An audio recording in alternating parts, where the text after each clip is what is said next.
దేవునికి మహిమ కలుగును గాక. సంతోషంగా ఉన్న వారందరూ బిగ్గరగా హల్లెలూయా హల్లెలూయా హల్లెలూయా. హల్లెలూయా.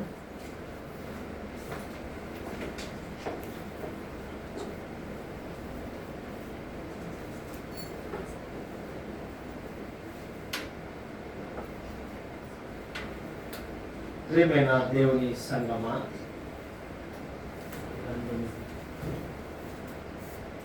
ఈ ఉదయకాలపు ఆరాధనలో దేవుడు బహుగా మాట్లాడబోచున్నాడు. దేవుడు నాతోనే మాట్లాడాలి, దేవుడు మాట్లాడితే నేను వినాలి అనుకున్న వారందరూ బిగ్గరగా హల్లెలూయా చెప్పండి. హల్లెలూయా. కీర్తనల గ్రంథంలో 125వ కీర్తన యాత్రా కీర్తన. దీనిలో ఒక 3 విషయాలను భక్తుడు బయలుపరిచినటువంటి విధానాన్ని గమనిద్దాం. దావీదు గారు రాస్తున్నటువంటి యాత్రా కీర్తన గమనించండి. 125వ కీర్తన చదువు. యెహోవా యందు నమ్మిక ఉంచువారు కదలక నిత్యము నిలుచు సియోను కొండవలె నుందురు. సియోను కొండవలె నుందురు. నుందురు. యెరూషలేము చుట్టూ యెహోవా యందు నమ్మిక ఉంచువారు కదలక నిత్యము సియోను కొండవలె. సియోను కొండ ఎంత ఎత్తుగా ఉంటుంది తెలుసా? అంత పటిష్టంగా ఉంటుంది, అంత ఎత్తులో ఉంటుంది. అంటే దాన్ని పోల్చాడు అంటే కారణము ఆయన ఎందుకు భయభక్తులు కలిగిన జీవితం, అంత పటుత్వం అని అర్థం. ఇక్కడ ఈ 125వ కీర్తన దేవుని ప్రజల యొక్క భయములలో నుండి, భయాల్లో నుండి దేవుడు వారికి అనుగ్రహించే భద్రతను తెలియజేస్తుంది. సెక్యూరిటీ దేవుని యొక్క కంచె కాపుదల ఏ విధంగా ఉంటుందో బయలుపరుస్తుంది. ఈ 5 వచనాల్లో బహుశ్రేష్టమైనటువంటి 3 మర్మాలను దేవుడు బయలుపరిచాడు దావీదు భక్తుల ద్వారా. గమనిద్దాం. యెహోవా ఇది మొదలుకొని నిత్యము తన ప్రజల చుట్టూ ఉండును. 2వ వచనాన్ని చూసుకుంటే యెహోవా ఇది మొదలుకొని నిత్యము తన ప్రజల చుట్టూ ఉండును. హల్లెలూయా. ఈ మాట గమనిస్తే దేవుని యొక్క భద్రత మన వైపు ఎంత ఉందో గమనించండి. యెహోవా ఇది మొదలుకొని నిత్యము తన ప్రజల చుట్టూ ఉండును అనగా తన పరిశుద్ధాత్మ శక్తి, పరిశుద్ధాత్మ కార్యము ముందు వెనక ఆవరించి 139వ కీర్తనలో బయలుపరచబడిన విధానాన్ని భక్తుడు తెలియపరిచినటువంటి సాక్ష్య విధానాన్ని గమనిస్తే ఇక్కడ తన ప్రజల యొక్క భద్రతను దేవుడు ఏ విధంగా కాపాడుతున్నాడు అన్నది మనకు కనపడుచున్నది. ప్రియమైన దేవుని సంగమా, ఇక్కడ గమనించండి. ఈ మొదటి 2 వచనాల్లో చక్కని మాట ఉంది. ఏమంటున్నాడు? మొదట ఏమంటున్నాడు? యెహోవా యందు నమ్మిక. అంటే నువ్వు నమ్మితే, నమ్మకపోతే కార్యాలు జరగవు. అమ్మా, నువ్వు నమ్మితే కార్యాన్ని చూస్తావు అన్నాడు. ఈరోజు విశ్వాసం అనే నమ్మకము నీలో విత్తుకున్నప్పుడు అది ఫలించి అభివృద్ధి చెందినప్పుడే ఆ విశ్వాసానికి అర్థం అవుతుంది. నువ్వు ఒక విత్తనం వేస్తావు, ఆ విత్తనం ఫలించి అది మొగ్గగా పుష్పముగా ఫలించాలి అంటే, అది పరిపక్వంలోనికి రావాలి అంటే దానికి ఏం చేస్తావు? నీళ్లు పోస్తావు, రోజు చుట్టూ పాలు తీస్తావు, దాన్ని చూసుకుంటూ అంటే పర్యవేక్షణలో ఉంటావు, రక్షణ కల్పిస్తావు. ఒక మొక్క విషయంలో నువ్వు శ్రద్ధ వహిస్తే నిన్ను సృష్టించిన సృష్టికర్త నిన్ను పెంచే విధానంలో, ఎదిగే విధానంలో, పెరిగే విధానంలో ఆయన ఎంతగా నీపై సంరక్షకుడిగా ఉన్నాడో గమనించండి. అందుకు ఇక్కడ రాయబడ్డ మాట చూస్తే యెహోవా యందు నమ్మిక ఉంచువారు అన్నాడు. ఎవరైతే నమ్మకం కలిగి జీవిస్తారో, మొట్టమొదటి ఈ 2 వచనాల్లో నమ్మిక ఉంచు వారికి సురక్షితమైన భద్రత ఉంటుంది. మొదటిది నమ్మకంగా కలిగి ఆయన యందు నమ్మకమైన జీవితంతో ఆయన నన్ను రక్షిస్తాడు, ఆయన నన్ను నిలబెడతాడు, ఆయన నన్ను వాడుకుంటాడు, ఆయన నన్ను కనపరుస్తాడు, ఆయన నన్ను హెచ్చించే పనిలో ఉంటాడు అని నువ్వు ఎప్పుడైతే విశ్వసిస్తావో సురక్షితమైన భద్రత ఉంటుందని బయలుపరుస్తున్నాడు 2 వచనాల్లో. గమనించండి, యెరూషలేము చుట్టూ పర్వతము ఉన్నట్లు, చూడండి, యెరూషలేము చుట్టూ ఆ చుట్టూ పర్వతములు ఉన్నట్లు గూఢార్థమైన మర్మం ఉందో చూడండి. యెహోవా ఇది మొదలుకొని నిత్యము తన ప్రజల చుట్టూ, అంటే చుట్టూ ఎక్కడ అపవాదికి స్థానం లేదండి. అందుకే ఇక్కడ ఏమంటున్నాడు తెలుసు మాట, వారు ఏ దేశానికి చెందిన వారైనా, బాగా గమనించండి, నువ్వు ఎచ్చటి వాడవో ఎక్కడి వాడవో ఎవరైనా పర్వాలేదు దేవుని దృష్టిలో. యెహోవా యందు అనగా ఇశ్రాయేలు విషయంలో మాట్లాడుతున్న విధానం ఇది. ఇశ్రాయేలు దేవుని యందు నమ్మిక ఉంచువారు. ఇశ్రాయేలుతో చెప్తున్నాడు, నమ్మిక ఉంచువారు సియోను కొండవలే కదలక నిత్యము నిలుచుదురు. కొండ కదులుతుందండి పగలగొడితే తప్ప, అవునా? అది కదలదు. ఎక్కడ ఉంటుందో చూడండి, రాళ్ళ మీద రాళ్ళు ఎట్లా ఉంటాయి, అవి పడిపోతాయేమో, కానీ అది దేవుని యొక్క పరిశుద్ధాత్మ సృష్టిలో ఉన్న కదలిక. అది కదిలేది కాదది. అది ఎక్కడ ఉందో దాని స్థాన భ్రంశం అలాంటిది. ఎన్నో పలుమార్లు ఎంత పెనుగాలి వచ్చినా పడిపోతుందేమో, కానీ అది పడదు. చూసారా కొన్ని కొండలను? ఇక్కడ కూడా అదే ఉందండి. ఇశ్రాయేలు దేవుని యందు నమ్మకం ఉంచువారు సియోను కొండవలే ఉంటారు అని మాట్లాడుతున్నాడు భక్తుడు. పర్వతాలు యెరూషలేము చుట్టూ ఉన్నట్లు ప్రభు తన యందు నమ్మిక ఉంచే ప్రజల చుట్టూ ఉంటానని వాగ్దానం చేస్తున్నాడు. వాగ్దాన పుత్రుడు. ప్రియమైన దేవుని సంగమా, చూడండి 32వ కీర్తనలోకి వెళ్ళమ్మా. 10వ వచనాన్ని ఒకసారి గమనించండి. 32వ కీర్తన ఏమంటున్నాడు? భక్తిహీనులకు అనేక వేదనలు కలుగుచున్నవి, యెహోవా యందు నమ్మిక ఉంచువానిని కృపావరించున్నది. ఇక్కడ రాయబడిన మాట చూడండి, యెహోవా యందు నమ్మిక ఉంచువారు, చూడండి, కదలక. మరి ఇక్కడికి వచ్చేసరికి 32వ కీర్తనలో మాట్లాడుతున్న మాట గమనించినట్లయితే 10వ వచనంలో ఏమంటున్నాడు? భక్తిహీనులు అనేక, అంటే నమ్మకము లేని వారికి అనేక ఆపదలు వేదనలు. ఆపదలు ఉండదు.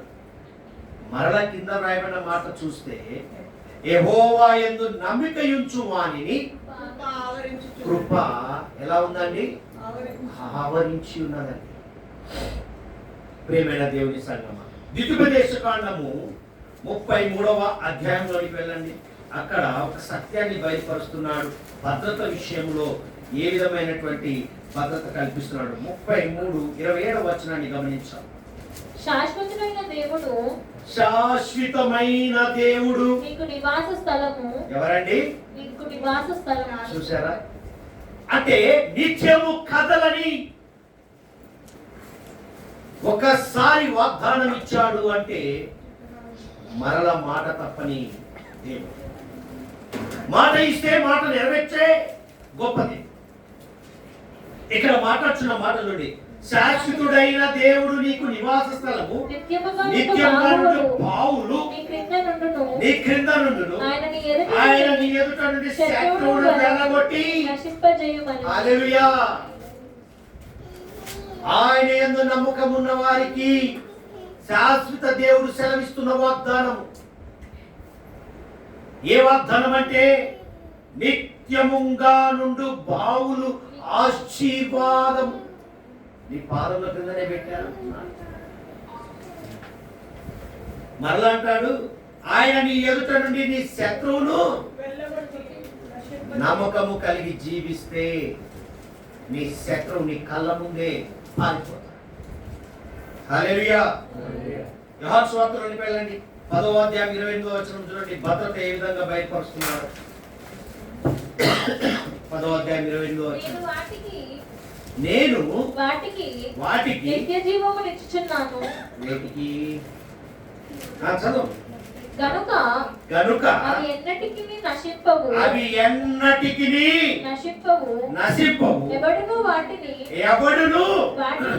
వాటిని నా చేతిలో నుండి అపహరింపడు. 27వ వచనం చదువు. నా గొర్రెలు నా స్వరము వినును. నేను వాటిని ఎరుగుదును. అవి నన్ను వెంబడించు. హల్లెలూయా. నమ్మకము కలిగినటువంటి విశ్వాస జీవితం ఉన్న విశ్వాస వీరులారా, ఈ దినం దేవుడు మాట్లాడుచున్నాడు. మీరు నా స్వరము గైకొని వింటే నేను మీ స్వరాన్ని గైకొని ఫాలో అవుతాను. ఇక్కడ మాట్లాడుతున్న మాట, నా గొర్రెలు నా స్వరము వినను, నేను వాటిని ఎరుగుదును, అవి నన్ను వెంబడించును. ఆయన ఎందుకు నమ్మకం కలిగిన జీవితంతో ఆయన చేస్తాడు, ఆయన ఆదరిస్తాడు, ఆయన బలపరుస్తాడు, ఆయన కృంగిన నేల నుండి లేవనెత్తుతాడు అనే విశ్వాసం నీలో నాలో మనలో ఫలిస్తే ఆయన కృప మనల్ని ఆవరించింది. అవునా? హల్లెలూయా. దేవునికి మహిమ కలుగును గాక. ఇక్కడ చూడండి, నేను వాటికి నిత్య జీవము, నమ్మకము కలిగిన జీవితంతో మనం నిత్యము ఆశీర్వాదంలోకి వెళ్తామండి. లోకము ఉన్నవారు వేరు, నువ్వు నేను మనం వేరు. నువ్వు ఎలా ఉన్నావు? ఆయన సన్నిధిలో సంతోషంతో ఉన్నావు. బయట ఉన్నవారు లోకంలో ఉన్నదాన్ని ఆనందించుకుంటూ వారికి ఒక గంటే ఉంటుంది సంతోషం. అవునా? తర్వాత ఎలా మనకు నిత్యము ఆనందంలో ఉంటావు. నేను నా ఇంటి వారును ఆయన ఎందు ఆనందించే కృపలో ఉంటాం. ఇక్కడ చూడండి రాయబడిన మాట, నేను వాటికి నిత్య జీవం ఇచ్చుచున్నాను గనుక అవి ఎన్నటికీ నశింపు. ఎవడును వాటిని నా చేతిలో నుండి. అష్యూరెన్స్ మాట కదా ఇది. ఎవరు గ్యారంటీ ఇవ్వరు, మన దేవుడు గ్యారంటీ ఇస్తున్నాడు. ఈ లోకంలో అన్నిటికీ గ్యారంటీ ఉన్నాయి. నీకు నాకు మనకు గ్యారంటీ ఉందా? ఉంది. ఆయన యందు నమ్మకం కలిగిన జీవితంతో ఉంటే మనకు గ్యారంటీ ఉంది. నీకు ఇన్సూరెన్స్ అక్కర్లేదు. తెగ ఫోన్ వస్తాయి ఇన్సూరెన్స్. ఇది మాకు ఏ వద్దమ్మా, మాకొక్కడే, ఆయన ఒక్కడే మాకు ఇన్సూరెన్స్ చేస్తాడు అని చెప్పగలవా? లేదండి. చేసుకుంటే ప్రాకులాడుతూ ఉంటాం. అవన్నీ వృధానే. ఇక్కడ చూడండి ఎంత ఇన్సూరెన్స్ గా ఉన్నటువంటి మాట ఇస్తున్నాడు. చూడండి, ఎవడును వాటిని స్వరము విని గైకొనే గొర్రెలకు చెప్తున్నాడు. నమ్మకం కలిగిన జీవితంతో ఉన్న గొర్రెలకు చెప్తున్నాడు. చక్కని మాట చూడండి. వాటిని నా చేతిలో నుండి ఎవడును అపహరింపడు. ఈరోజు ఆయన చేయి జారి నువ్వు వెళ్ళలేవు. హల్లెలూయా. అటువంటి భద్రత ఇస్తున్నాడండి. యోహాను సువార్త 17వ అధ్యాయంలోకి వెళ్ళాము. 15వ వచనంలోకి వెళ్ళాము. నీవు లోకములో నుండి వారిని తీసుకొని పొమ్మని. ఎవరిని? వారిని తీసుకొని పొమ్మని నేను ప్రార్థించటలేదు కానీ దుష్టుడి నుండి వారిని కాపాడుమని. ఎవరు చేస్తున్నారు తెలుసా? కుమారుడు తండ్రికి మొరపెడుతున్నాడు. ఎవరి కొరకు? నమ్మిక ఇచ్చి ఉన్న ప్రజల కొరకు. నువ్వు నమ్మవే, తిరిగి 3వ దినంలో తిరిగి లేచి వస్తాను, నీ మధ్యలో నీకు వస్తాను, నిన్ను రక్షిస్తాను నిన్ను నడిపిస్తాను అన్న దేవాతి దేవుని మీద నమ్మకం పెట్టుకున్నావే, ఆ నమ్మకం పెట్టుకున్న ప్రజల కొరకు తండ్రికి అడుగుతున్నాడు. అయ్యా, ఎంత చక్కగా మాట్లాడుతున్నాడు కదా. ఏమంటున్నాడమ్మా చూడండి, నీవు లోకంలో నుండి వారిని తీసుకొని పొమ్మని నేను ప్రార్థించలేదు, కానీ దుష్టుల నుండి వారిని కాపాడయ్యా. మనం మాట్లాడతాం అలా లేదయ్యా, నా పిల్లలు, నన్ను, నా భార్యను, నా కుటుంబాన్ని కాపాడు. అంత మించి పక్కన గురించి రాదు కాపాడు. ఎందుకంటే బ్లెస్ అవుతాడు. నువ్వు మాట్లాడితే వాడు బ్లెస్ అవుతాడు. మాట్లాడు. ఎందుకు? ఎందుకు అంటే అందుకే పక్కడు బ్లెస్ అవుతాడు. నేను తట్టుకోలేను. అది తీసివేయమంటున్నాడు దేవుని దినం. హల్లెలూయా. ఆయన భద్రతలో హెబ్రీ సంఘంతో మాట్లాడతాడు పౌలు భక్తుడు. చక్కని మాట 13వ అధ్యాయం 5వ వచనంలో చూడండి. భద్రత విషయంలో మాట్లాడుతున్న మాట చూద్దాం. ధనాపేక్ష లేని వాడే మీకు కలిగిన వాటితో తృప్తి పొంది ఉండుడి. నేను ఏ మాత్రమును విడువను ఎడబాయను అంటున్నాడు. ధనాపేక్ష భలే చెప్పారండి. ధనాపేక్ష లేకపోతే ఎలా బ్రతుకుతామండి? ఇన్సూరెన్స్ లేకపోతే ఎలా బ్రతుకుతామండి? ఈరోజు ధనాపేక్ష అవసరమే, కానీ తగినంత. పౌలు భక్తుడు ఒక మాట అంటాడు, నేను అన్నిటిలో సరి చూశాను, ఉన్నప్పుడు లేనప్పుడు. చక్కని మాట ఉంటుంది పిలిపిలో. తర్వాత చదవండి. అది మనకు అవసరమా? ధనాపేక్ష అంటే మనకు అవసరమే. బ్రతకాలి అంటే ధనం అవసరం, కానీ ఎంత అవసరమో అంతే. తర్వాత చిరిగిపోయిన సంచిలోనికి వెళ్ళిపోతుంది. బాగా గమనించండి. అలా జీవిస్తే, నమ్మిక ఉంచితే, నేను నీకు చేస్తాను, నేను నిన్ను నిలబెడతాను, నిన్ను నడిపిస్తాను, నీకు కావలసిన సమృద్ధి సామర్థ్యతనిస్తానని నువ్వు ఎప్పుడైతే నా మీద నమ్మకంగా ఉంటావో నిన్ను విడవను ఎడబాయను అంటున్నాడండి. అటువంటి భద్రత ఇస్తున్నాడు. ఇక్కడ గమనించండి, యెరూషలేము చుట్టూ ఏమున్నాయండి? పర్వత ప్రాంతంలో ఉంది యెరూషలేము. దాని చుట్టూ కొండలు ఉన్నాయి. అలానే దేవుడు తానే, గమనించండి, తన విశ్వాసుల చుట్టూ రక్షణ కవచముగా, ఆశ్రయముగా, సజీవమైన సన్నిధిగా ఉంటాను అని వాగ్దానం ఇస్తున్నాడు. హల్లెలూయా.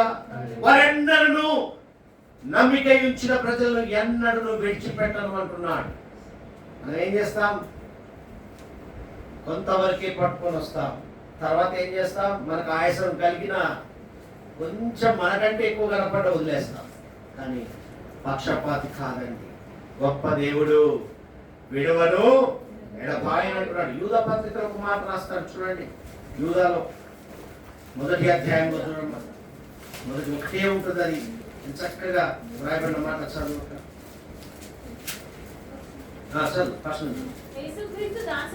యేసుక్రీస్తు దాసుడును యాకోబు సహోదరుడైన యూదా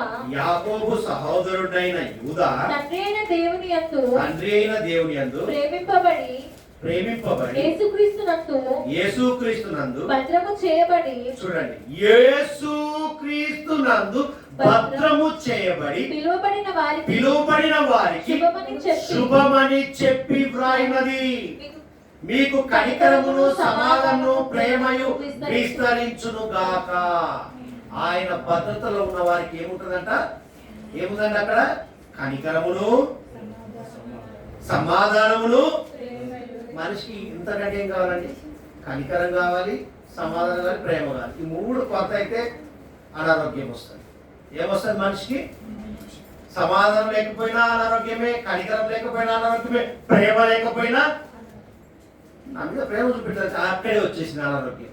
వారి మీద పెట్టుకొని నువ్వంతా ఏమైతే కృంగిపోతావు. నీతో నాతో సమాధానం లేకపోతే కృంగిపోతుంది.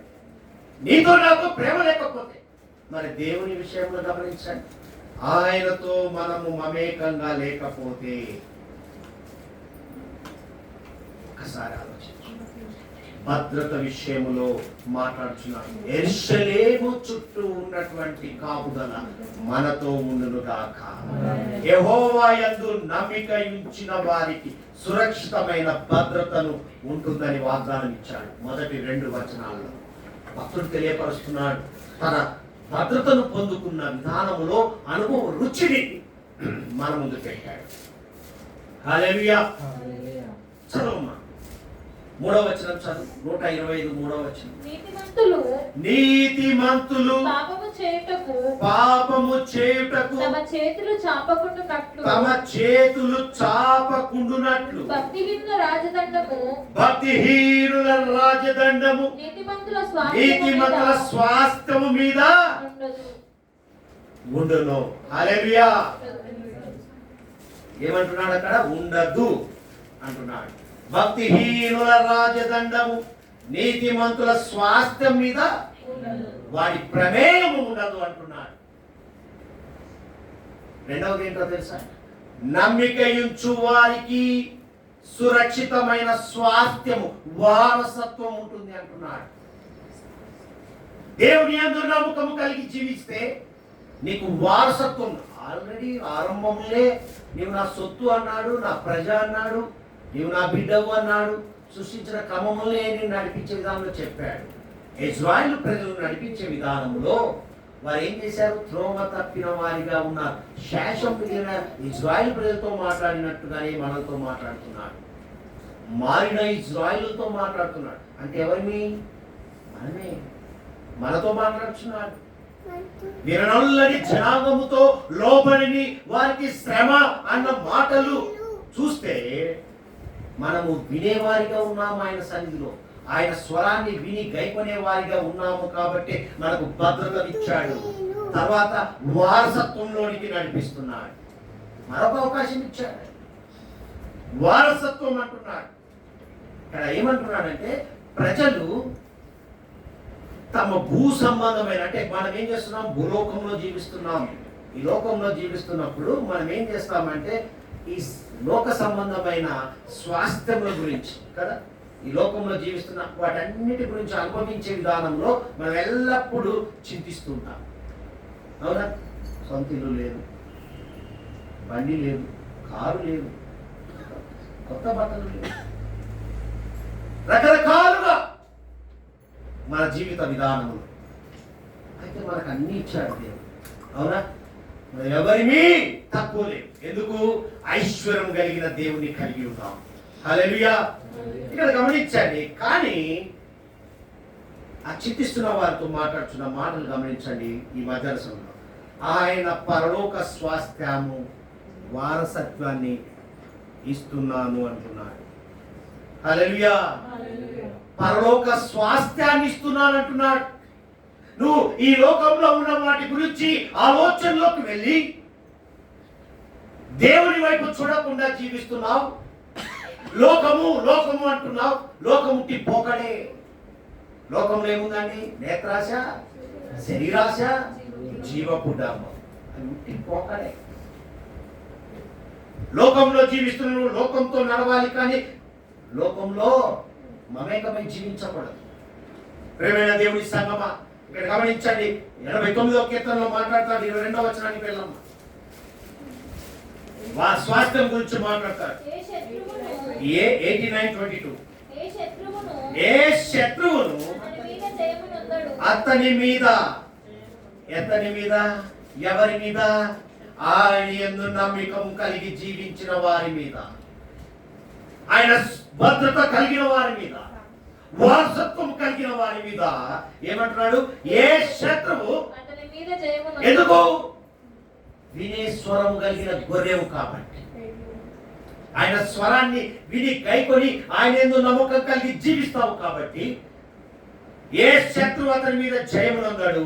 దోషకారులు అతన్ని బాధపరచరు. హల్లెలూయా.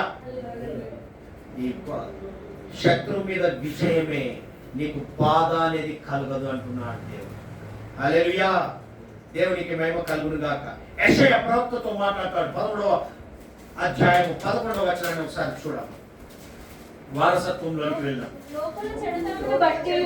ఏమంటున్నాడు? చెడుతనమును బట్టి, లోకుల. చూడండి, మనం ఎక్కడున్నాం? లోకంలో జీవిస్తున్నాం.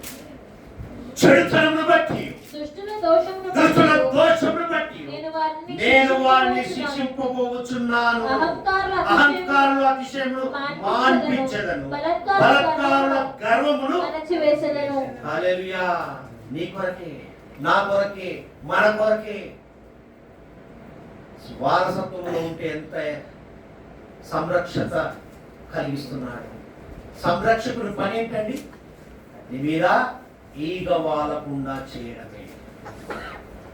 ఈ లోకంలో జీవిస్తున్న నీకు బలత్కారుల చేతిలో నుండి, అపవాది చేతిలో నుండి, చూడండి ఎంత చక్కగా అంటాడు, దోషమును బట్టి నేను వారిని శిక్షింపబోచున్నాను. దుష్టుల గురించి మాట్లాడుతున్నాడు. చెడుతనమును బట్టి, నీలో చెడుతనం ఉన్నా, దుష్టత్వం ఉన్నా శిక్షకు అర్హుడవు.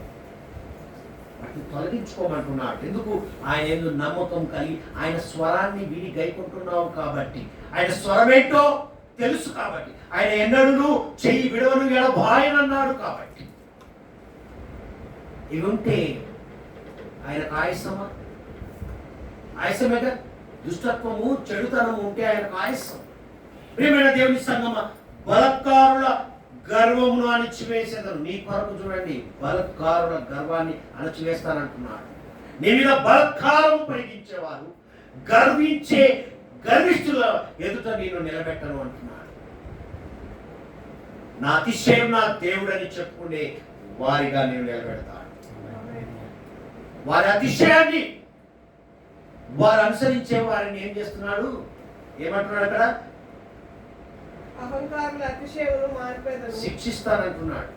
దుష్టుల శిక్షిస్తానంటున్నాడు. చూడండి ఇక్కడ, దుష్టుల దోషమును బట్టి నేను వారిని వారి అతిశయము, నా అతిశయము నాదే అని చెప్పుకుంటారు కదా గొప్పలు, వారిని శిక్షిస్తానంటున్నాడు. ప్రియమైన దేవుని సంగమా, ఇక్కడ గమనించండి. అంటే ఇక్కడ అంతా చెప్పేదంటే, అక్రమ పరిపాలకులను దేవుడు కొంతకాలమే ఉండనిస్తాడు. అక్రముగా నడిచేవారు, అతిక్రమంలో దాచిపెట్టేవారు.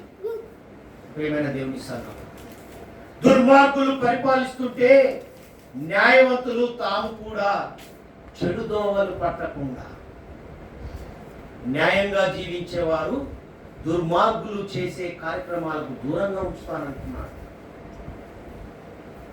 జాగ్రత్తగా ఉండాలి మనం. ఇది ఆయన స్వాస్థ్యాన్ని పొందుకున్న మనము ఏ విధంగా ఉండాలో తెలుసా? జాగ్రత్తగా, నమ్మకము కలిగి జీవిస్తే వారసత్వం పొందుకుంటావు, భద్రతను కలిగి జీవిస్తావు. మూడవది చదువు, 125:4-5 వచనాలు. యెహోవా మంచివారికి మేలు చేయుము, మంచివారికి మేలు చేయుము, మేలు చేయుము, యథార్థ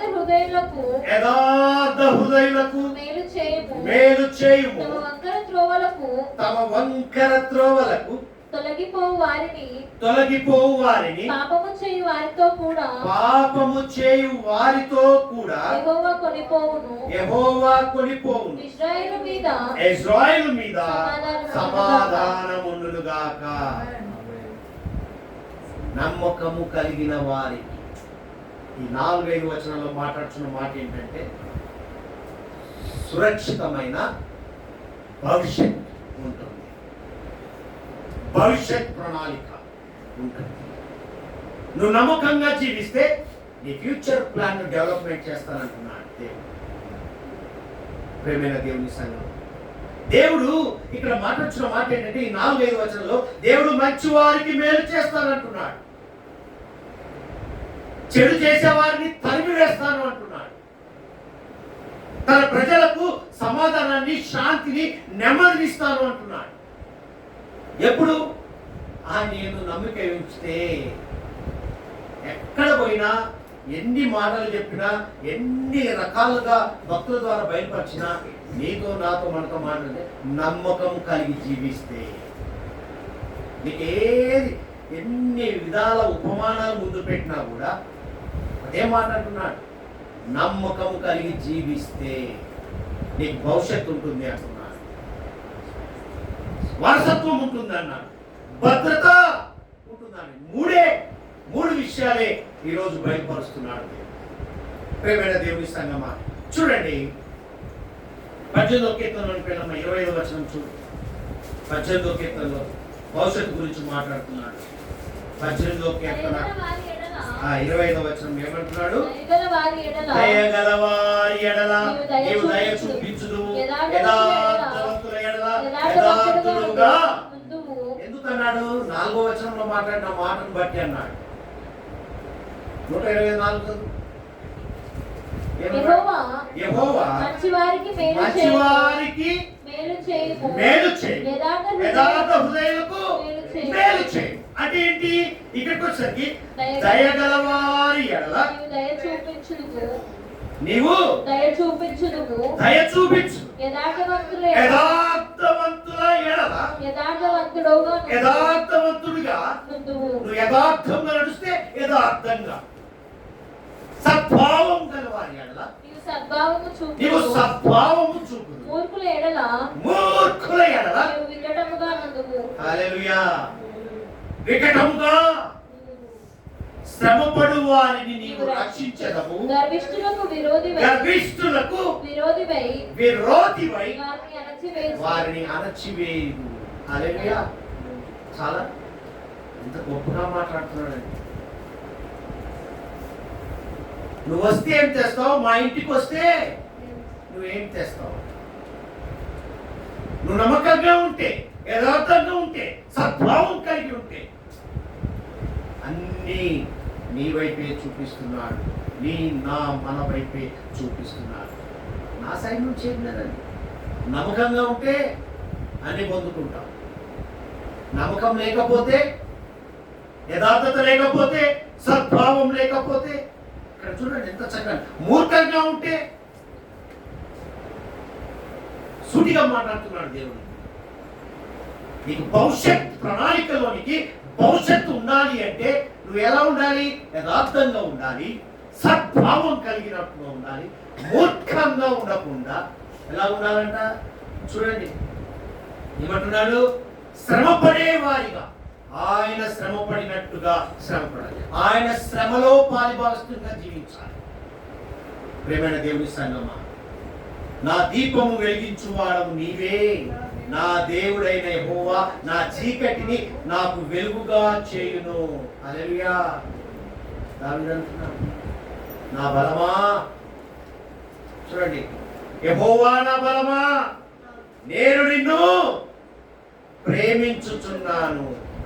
యెహోవా నా శైలమా, నా కోట, నన్ను రక్షించువాడు, నా కేడము, నా రక్షణ శృంగము, నా ఉన్నత దుర్గము, నా దేవుడే అంటున్నాడు దాన్ని. అలాంటిగా నా ఆశ్రయం, ఆ ఆశ్రయంలో నీకు భద్రత కల్పిస్తాడు. ఆ ఆశ్రయంలో వారసత్వాన్ని ఇస్తాడు. ఆ వారసత్వం పొందుకున్న నీకు భవిష్యత్తు ప్రణాళికలోనికి ముందుకు నడిపిస్తాడు. హల్లెలూయా. దేవునికి మహిమ కలుగును గాక. ప్రేమైన దేవుని సంగమా, ఇక్కడ అంటున్న మాట ఏంటంటే చూడండి 5వ వచనానికి వచ్చేసరికి చక్కని మాట అంటాడు. 125 వచనంలో చూడండి, తమ వంకర త్రోవలకు తొలగిపో వారిని పాపము చేయువారితో కూడా యెహోవా కొనిపోను. ఇజ్రాయెల్ మీద చూడండి, నీ భవిష్యత్తులో నీకు అడుగు పెట్టేటప్పుడు, భవిష్యత్ ప్రణాళికలో నిన్ను ఆశీర్వదించేటప్పుడు, నడిపించేటప్పుడు, పారదోలేటప్పుడు మాట్లాడుతున్న మాట చూడండి. అవన్నీ పారదోలేటప్పుడు మాట్లాడదు. మత్తయి సువార్త 7వ అధ్యాయంలో వెళ్తాం. మత్తయి 7లో ఒక చక్కని మాట ఉంది. మత్తయి 7వ అధ్యాయం 21వ వచనం చదువు. ప్రభువా ప్రభువా అని నన్ను పిలుచు ప్రతివాడు పరలోక రాజ్యం ప్రవేశింపడు గాని పరలోకమందున్న నా తండ్రి చిత్త ప్రకారం చేయువాడే. అదండి, నీలో ఉన్న దుష్టత్వాన్ని, నీలో ఉన్నటువంటి మూర్ఖత్వాన్ని, నీలో ఉన్నటువంటి అసూయ ద్వేషాలను అన్నిటినీ పారదోలేటప్పుడు మాట్లాడుతున్న మాట. అవి భవిష్యత్ ప్రణాళికలో నేను ముందు తీసుకొని వెళ్ళాలి అంటే ఇవి ఉండకూడదు. వీటన్ని తీసివేసినప్పుడు నువ్వు ఎలా ఉండాలంటే, ప్రభా ప్రభా అని ప్రార్థిస్తావు చూడు, అతిగా ప్రేమించు. ఈరోజు మాట్లాడుతున్న మాట చూడండి ఏమంటున్నాడు ఇక్కడ, ప్రభువా ప్రభువా అని నన్ను పిలుచు ప్రతివాడు పరలోక రాజ్యంలో ప్రవేశింపడు గాని పరలోకమందున నా తండ్రి చిత్త ప్రకారము. ఆయన చిత్త ప్రకారం ఏంటి? కనికరం కలిగి, యథార్థత కలిగి, సంతోషం కలిగి, ప్రేమ కలిగి జీవించే వారు మాత్రమే పరలోక రాజ్యానికి ప్రవేశితులవుతారు. హల్లెలూయా, దేవునికి మహిమ కలుగుగాక. అదే 25:11 వచనం చూడం. మత్తయి సువార్త 25:11 చక్కని మాటలు బయలుపరుస్తున్నాడు. ఇవన్నీ భవిష్యత్ ప్రణాళిక. ఏమంటున్నాడు? అంతటా తలుపు వేయబడేను. ఆ తర్వాత తక్కిన కన్యకలు వచ్చి అయ్యా అయ్యా మాకు తలుపు తీయమని అడగగా, బుద్ధి గల కన్యకలు బుద్ధి లేని సిద్ధపాటు కలిగి ఉంటే ఓపెన్ ద డోర్. సిద్ధపాటు లేకపోతే క్లోజ్ ద డోర్. ప్రేమైన దేవుని సంగమా, 41 వచనం చూడండి. అది 25:40. అప్పుడు ఆయన ఎడమ వైపు ఉన్న వారిని చూచి, శపింపబడిన వారలారా, నన్ను విడిచి అపవాదికి వారి దూతలకు సిద్ధపరచబడిన నిత్యాగ్నిలోనికి పోవుడి. అంటే కుడివైపు ఉన్న వారు మాత్రమే ఆశీర్వాదంలోనికి వెళ్ళారు. అంటే అర్థం ఏంటి? నీలో యథార్థత లేక, నీలో దుష్టత్వం కలిగి, నీలో మూర్ఖత్వం కలిగి జీవిస్తున్నావు. నా తండ్రి చిత్త ప్రకారము కార్యాలు చేయట్లేదు అంటే నమ్మకం ఉంచకుండా జీవిస్తున్నావు, అపనమ్మకమైన జీవితంతో నడుస్తున్నావు. అందుకే భవిష్యత్ ప్రణాళికలోనికి నువ్వు వెళ్ళాలి అంటే వీటిని పారదోలాలి అంటున్నాడు. పారదోలి ఏం చేస్తాడు? అప్పుడు శాంతిని ఇస్తాడంటున్నాడు. ఏమంటున్నాడు ఇక్కడ 125లో చదవండి. ఇక్కడ తమ వంకర త్రోవలకు పాపము చేయవారితో కూడా యెహోవా కొనిపోవును, ఇశ్రాయేలు మీద సమాధానం. అవన్నీ పారదీసి అప్పుడు శాంతినిస్తున్నాడు. 128:6 వచనంలో చూడండి. నీ పిల్లలను నీవు చూచెదవు, ఇశ్రాయేలు మీద సమాధానమునుగాక. శాంతినిస్తున్నాడు అంటే మన పిల్లలను తరతరాలు చూసిన వారు. అవునా? అలాంటి అనుభవంలోనికి వెళ్తాం నమ్మకము కలిగి జీవిస్తే. అంటే నమ్మకంగా ఉంటే అంటే మళ్ళీ అక్కడ ప్రభువా ప్రభు అని పిలిచేవాడు నమ్మకంగా ఉన్నాడయ్యా, చేసేంత చేస్తాడు. ఏమైనా దేవుని సంగమా, దేవుడు మాట్లాడుతున్నాడు. నమ్మకంగా ఉండి ఆ నమ్మకంలో ఏముండాలి? భద్రత కావాలి, వారసత్వం కావాలి, భవిష్యత్తు కావాలంటే నువ్వు యథార్థత కలిగి ఏముండాలి? నీలో కనికరం కలిగిన జీవితం ఉండాలి, సంతోషకరమైన జీవితం ఉండాలి, ప్రేమ కలిగిన జీవితం ఉండాలి. ఇవి లేకపోతే నీకు భవిష్యత్ ప్రణాళిక ఉండదు. మాట్లాడుతున్నాడు చూడండి. ఇక్కడ చివరిగా చూడండి, రోమీయులకు రాసిన పత్రిక 2వ అధ్యాయంలోకి వెళ్ళాం. రోమా 2వ అధ్యాయం 10వ వచనం చదువు. రోమీయులకు రాసిన పత్రిక ఏమంటున్నాడు? సత్క్రియ చేయు ప్రతివానికి, మొదట యూదునికి గ్రీసు దేశస్థునికి కూడా మహిమయు ఘనతయు సమాధానమును కలుగును. అంటే ఎవరైనా పర్లేదంట దేవుని సత్క్రియ చేయువారు. నేను క్రైస్తవుని, దేవుని ఎరిగి ఉన్నా, నేనే చేస్తున్నాను కాదు. నమ్మకము కలిగి దేవుని యందు నమ్మకం కలిగిన ప్రతి ఒక్కరికి కూడా వర్తిస్తుంది. ఎఫెసీయులకు రాసిన పత్రిక 2వ అధ్యాయంలోని 17వ వచనం చూడండి. ఎఫెసీ సంఘం మాట్లాడుతున్న మాట. మరియు ఆయన వచ్చి దూరస్తులైన మీకును సమీపస్తులైన వారికి చూడండి, దూరస్తులైన మీకును సమీపస్తులైన వారికి సమాధాన సువార్తను ప్రకటించెను. ఆయన ద్వారానే మనము ఉభయమును ఒక ఆత్మయందు తండ్రి సన్నిధికి చేరగలిగి ఉన్నాము. ఒక్క ఆత్మ కలిగి ఉన్నాం కాబట్టి ఈరోజు ఆయన సన్నిధానంలో కలిగి ఉన్నాము. గణపరచడానికి, కీర్తించడానికి, కొనియాడడానికి. చదువు. కాబట్టి మీరిక మీదట పరజనులను పరదేశులై ఉండక పరిశుద్ధులతో ఏక పట్టణస్థులను దేవుని ఇంటి వారునై హల్లెలూయా. దేవునికి మహిమ కలుగును గాక. మనం ఎవరివ్వండి? ఆయన ఇంటి వారు. కాబట్టే మనకు పిలుపునిచ్చాడు. ఈరోజు ఆయన సన్నిధానంలో అడుగు పెట్టావంటే నీకు భద్రతను ఇస్తున్నాను, వారసత్వాన్ని ఇస్తున్నాను, భవిష్యత్తును ప్రణాళికలో నీకు ముందు నడిపిస్తున్నానంటే నా ఇంటి వారివి కాబట్టి, నా ఇంటి వారివి అంటున్నాడు. ప్రియమైన దేవుని సంగమా, ఆయన ఇంటిలో ఉన్నవారు ఎలా ఉండాలి? యథార్థత కలిగి, మొదటిగా ఏముండాలి? నమ్మకము కలిగి. నమ్మకము ఉంచితే ఆ నమ్మకం ఎలా? నేను నమ్మకంగా ఉన్నాను. ఆ నమ్మకంగా ప్రభువా ప్రభువా అని పిలుచువారు అంటే ఏమంటున్నాడు? హృదయ లోతుల్లో నుంచి రావాలి అంటున్నాడు. ఏమంటున్నాడు? యథార్థత. నీలో మూర్ఖత్వం ఉండకూడదు. యథార్థత కలిగిన జీవితం కావాలి.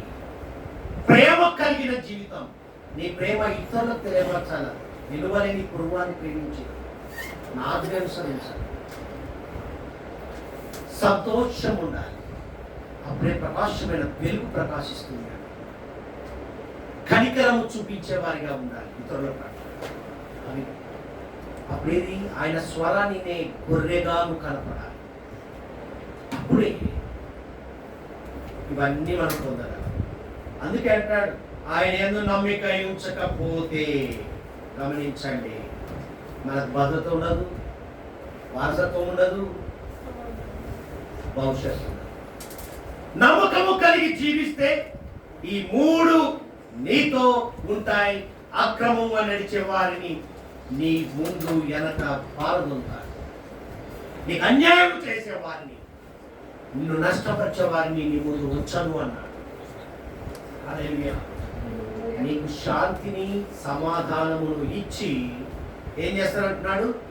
భవిష్యత్తులో ముందుకు నడిపిస్తాను అంటున్నాడు మన దేవుడు.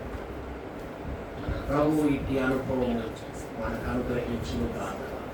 దేవుడి మాటలు దీవించును గాక. ఈరోజు